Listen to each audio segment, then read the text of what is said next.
10% ജീവനക്കാരെ പിരിച്ചുവിടാൻ ഒരുങ്ങിയും മെറ്റ. ഇതോടെ 8000 ജീവനക്കാർക്ക് ജോലി നഷ്ടമാകും. ഈ മേഖലയിലെ നിക്ഷേപം ശക്തമാക്കുന്നതിന്റെ ഭാഗമായിട്ടാണ് നടപടി. കമ്പനിയുടെ ചരിത്രത്തിലെ ഏറ്റവും വലിയ തൊഴിൽ പുനഃക്രമീകരണങ്ങളിൽ ഒന്നാണ് ഇപ്പോൾ നടക്കുന്നത്. ജീവനക്കാർക്ക് 8ന്റെ പണി. എഐക്ക് കൂടുതൽ പ്രാധാന്യം നൽകുന്നതിന്റെ ഭാഗമായി കടുത്ത നടപടിയെടുത്തിരിക്കുകയാണ് മെറ്റ. ഇത് 8000ഓളം ജീവനക്കാരെയാണ് ബാധിക്കുന്നത്. അതെ, കൂട്ടപ്പിരിച്ചുവിടൽ. 8000ഓളം ജീവനക്കാരെ പിരിച്ചുവിടാനുള്ള തീരുമാനവുമായി മെറ്റ രംഗത്തെത്തിയിരിക്കുന്നു. ഈ വിവരം മെമ്മോയിലൂടെയാണ് കമ്പനി ജീവനക്കാരെ അറിയിച്ചത്.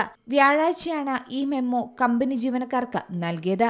റിപ്പോർട്ടിൽ പറയുന്നതനുസരിച്ച് മെയ് 20-നകം മാറ്റം നടപ്പിലാക്കും. ഇതോടെ ഒരിടവേളയ്ക്ക് ശേഷം മെറ്റയിൽ കൂട്ടപ്പിരിച്ചുവിടൽ നടന്നിരിക്കുന്നുവെന്ന വാർത്ത വൈറലാവുകയാണ്. കമ്പനിയുടെ ചരിത്രത്തിലെ ഏറ്റവും വലിയ തൊഴിൽ പുനഃക്രമീകരണങ്ങൾ ഒന്നുകൂടിയാണ് ഇപ്പോൾ നടക്കുന്നത്.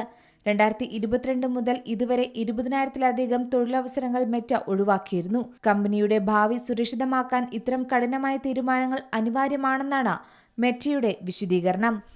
സാങ്കേതികവിദ്യയുടെ വളർച്ച ചില തൊഴിലാളികളുടെ ആവശ്യകത കുറച്ചതായും റിപ്പോർട്ടുകൾ പറയുന്നുണ്ട്. മാത്രമല്ല, വരും വർഷങ്ങളിൽ ടെക് മേഖലയിൽ വലിയ മാറ്റങ്ങൾ പ്രതീക്ഷിക്കുന്നതായിട്ട് തന്നെയാണ് ഈ പിരിച്ചുവിടലിന് മുന്നോടിയായി നമുക്ക് മനസ്സിലാകുന്നത്. വരുമാനം വർദ്ധിച്ചാലും കുറഞ്ഞ ജീവനക്കാരെ ഉപയോഗിച്ച് കൂടുതൽ ഉൽപാദനക്ഷമത കൈവരിക്കുക എന്ന ലക്ഷ്യത്തിലേക്കാണ് ആഗോള ടെക് ഭീമന്മാർ ഇപ്പോൾ നീങ്ങിക്കൊണ്ടിരിക്കുന്നത്.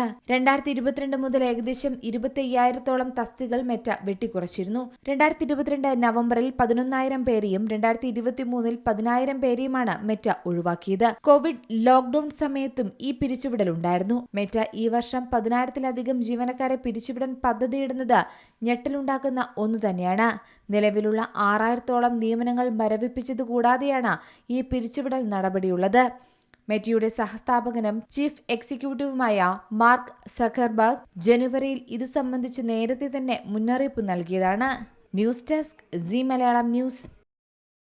ഏറ്റവും പുതിയ വാർത്തകളും വിശേഷങ്ങളും വിരൽത്തുമ്പിലറിയാൻ സീ മലയാളം ന്യൂസ് എല്ലാ ഡിജിറ്റൽ പ്ലാറ്റ്ഫോമുകളിലും ലഭ്യം.